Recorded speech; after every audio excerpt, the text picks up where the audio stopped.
l'uranium représente 70% des exportations du Niger et ne rentre que pour 4 à 6% dans le budget de l'État. Il faut aussi savoir, mes chers collègues, qu'une ampoule sur 3 en France fonctionne grâce à l'uranium du Niger et que 90% du peuple du Niger n'a toujours pas accès à l'électricité et qu'il est un des pays classés dans les derniers dans les indices de développement. Donc la question est de savoir, après que Monsieur le ministre des Affaires étrangères a délégué Monsieur François Bujon de l'Estan, ancien ambassadeur et ancien président de la COGEMA, l'ancêtre d'Areva, dans une délégation de médiation pour arriver à trouver un accord, sachant que Monsieur l'ambassadeur de France au Niger s'est chargé d'un audit dont nous ne connaissons pas toujours les résultats. Je m'adresse ici au gouvernement pour savoir ce qu'il compte faire pour régler ce très mauvais signe à la veille de notre loi sur le développement, pour sortir de l'opacité et nous expliquer où on en est des discussions avec le gouvernement du Niger pour le peuple nigérien.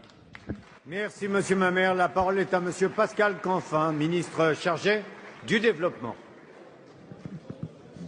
Monsieur le député Noël Mamère, je voulais tout d'abord vous rappeler, comme vous le savez, que les négociations entre Areva et le Niger ne sont pas des négociations entre la France et le Niger, mais entre le groupe Areva et les autorités du Niger.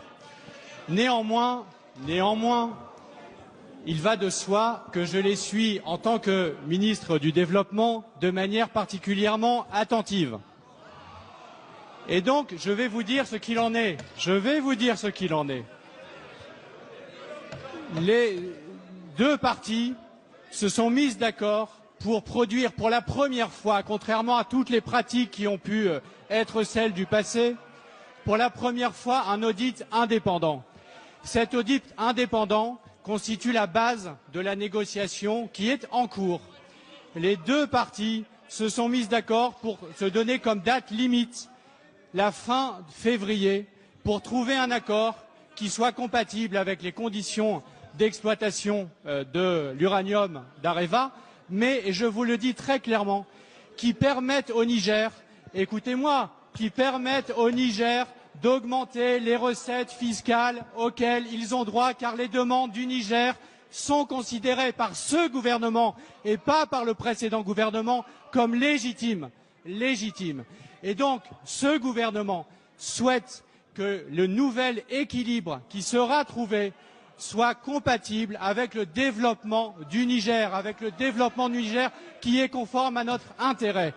Et contrairement à ce que vous avez fait pendant des années, mesdames et messieurs de l'opposition, nous nous battons pour la transparence. Nous nous battons pour la transparence dans le monde, en G8, en G20, au niveau européen, et nous le ferons, monsieur le député, au niveau